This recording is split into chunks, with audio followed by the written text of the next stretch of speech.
Au sommaire de ce résumé de l'actualité sportive, la 15e édition du Xterra France, le championnat national de supermotard à Juvincourt et le début du Grand Est Open 88 de Contrexéville.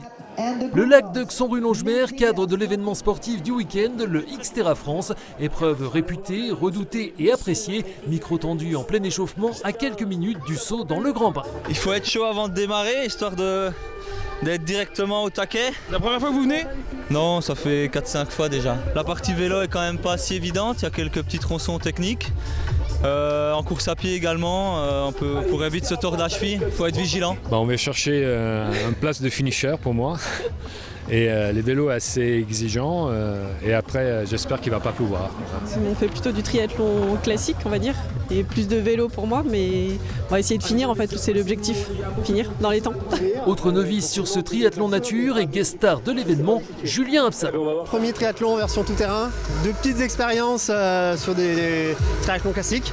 Mais l'objectif aujourd'hui c'est vraiment de découvrir cette version tout-terrain du triathlon. J'ai quelques restes sur le côté VTT, je me débrouille maintenant pas mal en course à pied, mais je nage plutôt très mal, donc je vais sortir de l'eau très loin et ensuite l'objectif sera de remonter le plus de positions possible.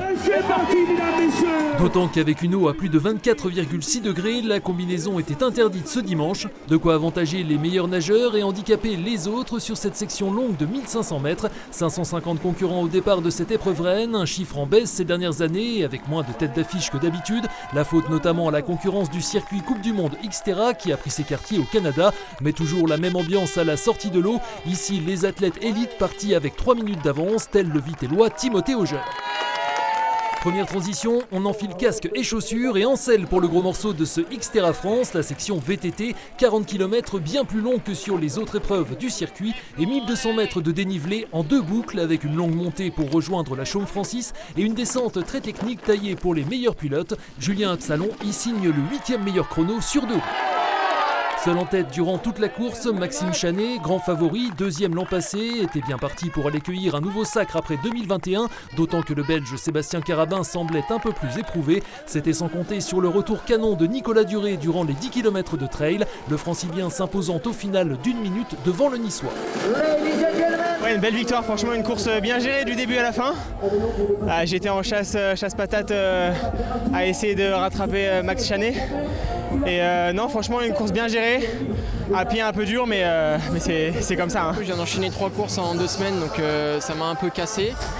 Là c'était un coup de poker, au final j'étais pas si mal que ça mais il m'en manquait peut-être un petit quelque chose, une bataille dès le début pour pouvoir essayer de jouer à fond ma carte, mais il a été vraiment bon et content de finir là où j'ai fini. Malgré la fatigue ou le manque de préparation, les Vosgiens ont également fait bonne figure, à l'image du sociétaire de Vittel Triathlon Timothée Auger, parti avec les pros avec 3 minutes d'avance donc et reclassé derrière l'Auxertinois Yann Marais, premier triathlète du cru, 2 semaines après avoir décroché sur le Xterra Suisse sa qualification pour les prochains mondiaux. J'ai fait avec les sensations du jour, donc très content du résultat. Et en étant un peu fatigué au départ, j'ai hâte de voir ce que ça a donné quand je serai en forme. Il n'y avait que ça comme objectif cette année en sport. Je finis mes travaux dans la maison et l'année prochaine je pense que je vais refaire une bonne prépa pour essayer de faire des choses un petit peu plus proches des meilleurs.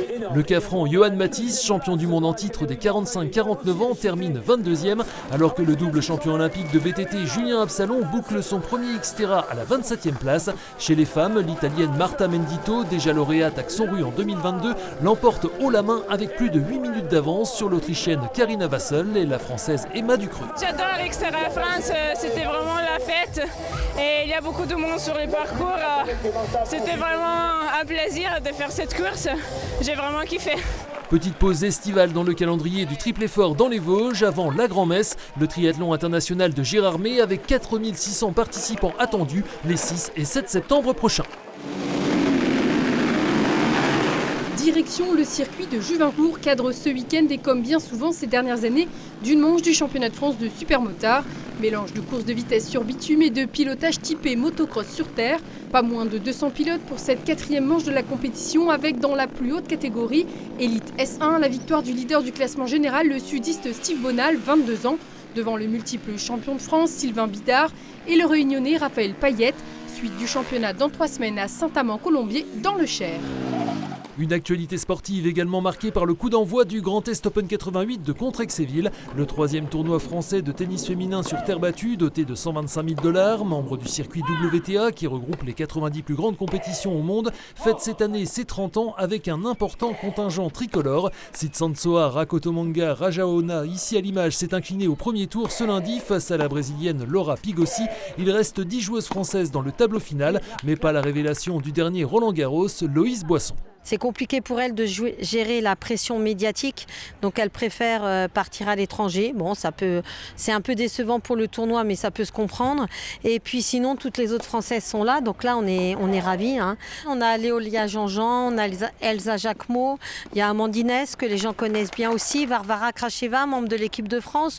Donc voilà, je ne peux pas toutes les citer, mais en tout cas, elles sont bien présentes. Dans le public ce lundi également, l'un des meilleurs tricolores, Hugo Humbert, aux côtés de sa compagne Tessa Andria Fitrimo, engagée à Contrex. 3 duels franco-français à suivre au premier tour, dont celui entre la tête de série numéro 1 Varvara Gracheva et Margot Rouvroy, invitée par l'organisation, tout comme Amandine Hesse qui sera opposée à Léolia Jean-Jean, tête de série numéro 2.